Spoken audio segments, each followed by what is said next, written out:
Team Whiteman, I wish I was coming to you under better circumstances today. I'll get right to the point. We're losing airmen to suicide across the Air Force at an alarming rate.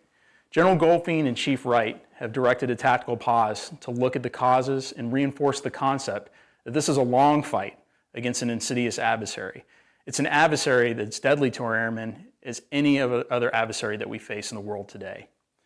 I wanted to talk to you just a little bit today about some basic assumptions of what we're going to be doing over the next several weeks, and also talk a little bit about resiliency and what we're going to do to improve ourselves as a wing.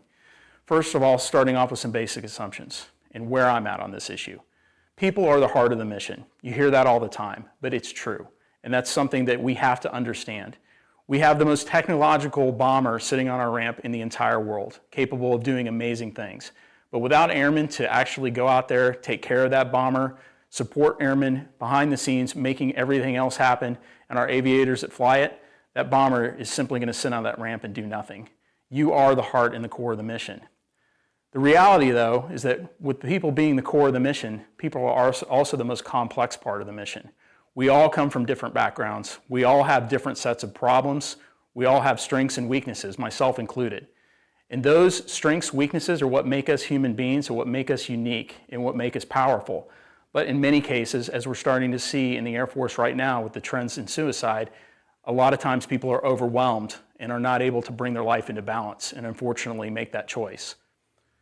Everyone is different. We all have different problems, different coping skills, and different levels of resiliency. And we're going to talk a little bit about that today and how that balance comes together. My second assumption that I want you to understand is that you can and should ask for help. That is something that should be a baseline expectation for airmen across this entire wing and for all our total force partners that work here. There's no stigma associated with asking for help. Preferably, you ask for that help when you're starting to struggle and things are starting to get overwhelming in your life. But more importantly, if you are in a crisis, I need you to step forward right now. I need you to make that choice and come and get help, and know that you're going to have a team that supports you. Third, my leaders and I have your back. But you also have to understand that we have room to grow and do better. We are human beings too. And I have to acknowledge that, and you have to understand that. Not every supervisor is going to respond exactly like you expect, but that's why we have multiple layers in the chain of command. And there's multiple helping agencies on this base that you can approach and get help from. So as we grow and become better leaders and better supervisors, side by side, we need to be standing with you and help you get the help that you need. The mission depends on it, because ultimately, I need you alive and healthy to be here and be part of this mission. Fourth and finally, someone in this wing right now is struggling or perhaps even in a crisis. Statistics will tell you that's true. That person may not know it, but I want them to know that there are people that care about them, there are people that want to help them here in this wing right now. What we have to do over the next several weeks, and then going forward, because this is a process, is we have to learn how to make those connections individually, one-on-one as human beings. Next, I want to talk a little bit about resiliency. It's a word that you hear all the time, and it's a word and a concept that the Air Force has poured a lot of money and energy into over the years to try to help build and help people understand. First of all, resiliency, it's not a bumper sticker, and it's not a singular event, and that's what we have to go into this problem understanding. No one can snap their fingers and create resiliency in our airmen across the Air Force. It takes time, it takes hard work, it takes individual effort and individual connection in order to build resiliency. Some issues surrounding resiliency that we need to talk about. Let's talk about the basic balance that we have in life. Everyone has challenges. We all have challenges from the very beginning of our life all the way to today, and to include me sitting here as the wing commander. With those challenges, we learn to develop coping skills over the years. And the hope is that those two things are in balance, or in most cases, what we find is that our coping skills far exceed the challenges in our life, and we're able to just deal with things as they come up on a day-to-day basis.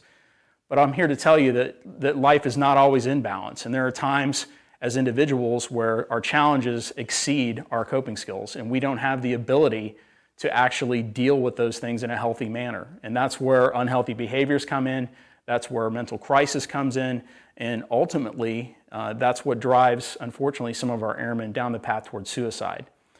Resiliency as a concept is what helps make up that gap. So when we're overwhelmed and our coping skills are not really taking care of things, resiliency is that well of strength that we can draw on in order to balance those things out and to keep us maybe from getting out of the struggling into a full-blown crisis, but eventually get better and get through those problems so that we continue in our life. Resiliency is different for everyone, and how we build resiliency is different for all of us. For some, it's physical. It may be a workout routine, how we work out in the gym, what we do with our bodies in order to stay healthy. It's mental. It's how we build that mental toughness. Whether that's reading or whether that's going out and studying and learning about the problems that we're going to face in life. It can be social and those connections that we build between individuals in the workplace and at home. And for many of us, it's spiritual as well. The key important point here is that all these things are in flux at all times. And as individuals, we need to understand that about ourselves. But then as supervisors and leaders, we need to understand that our airmen are dealing with a very complex and unique balance in their lives that's constantly changing as things in their lives change as well. Secondarily, we can't just tell people to be more resilient. That is simply not the solution to this problem. I would argue that it's counterproductive. It feeds stereotypes about being tough and not really truly facing the problems that we have in our life. And ultimately, it can reduce the chance that people are actually going to seek help because it basically builds a fear of stigma or a fear of rejection in individuals when they think, hey, I didn't live up to the expectation. I wasn't resilient enough. I wasn't tough enough to get through that problem. That becomes an impediment to people getting help. So just telling people to be tougher, telling people to gut it out, telling people to just be more resilient is not how we're going to be able to solve this problem in the long run. As airmen, dependents, friends, co-workers, and leaders, really as fellow human beings going through this process, we solve this by seeing people that are struggling, or unfortunately we see people that are even in crisis, and then we have to engage to actually help them. That's hard to do sometimes. It's hard to put yourself on a limb and actually go, one, ask for help if you're the person on one side of the equation, but then actually accept that request from somebody and do something about it and really help get them connected to the helping agencies that they need. This needs to be done without judgment. It needs to be done with compassion. That's how we make it safe for people to be able to step forward and say, I need help, and get at the problems that they have in their life. In accordance with General Goldfein's direction, between now and September 15th, we'll be doing events primarily held at the unit level. The intent is to put this in the hands of the squadron commanders and below to find the right time, the right place, and really the right type of event that gets people talking within your units and gets people connecting as individuals. There will be a few videos like this from an expectation management standpoint. There are some excellent videos that have been produced by the Chief and by Chief Wright that we all need to watch and understand.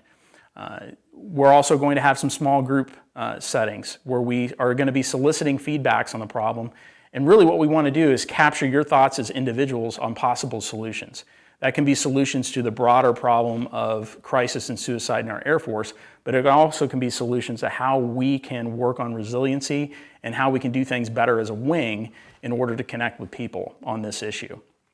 Please engage and help make those efforts better in the future. That's what I would ask. General Goldfein wants to hear from you directly on this. The comments that you're going to provide and filter back up are going to go straight to Headquarters Air Force. They're not going to get filtered through 8 layers of different leadership to make sure that we have the exact answer. He wants to hear what you think so that we can get after this problem. I elected to not do a series of commanders calls on this issue. I felt that it felt a little too much like checking the box once again on a resiliency issue. Your time is precious, and I respect that. And also, the real solutions to this problem happen down at the unit level, and they really happen between individuals. And that's where we need to focus our energy when we're getting after this problem.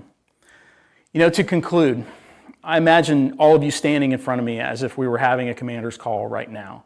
If I ask the question to the audience, if I asked everyone to raise their hand that was really struggling with something in their life, really struggling with a set of problems, or were really at a crisis point where they were thinking about hurting themselves, I know there would be more than a few people in the audience, just based on statistics, that in their mind would be thinking, yes, I really am struggling right now. I would have very few people, if anyone, actually raise their hand.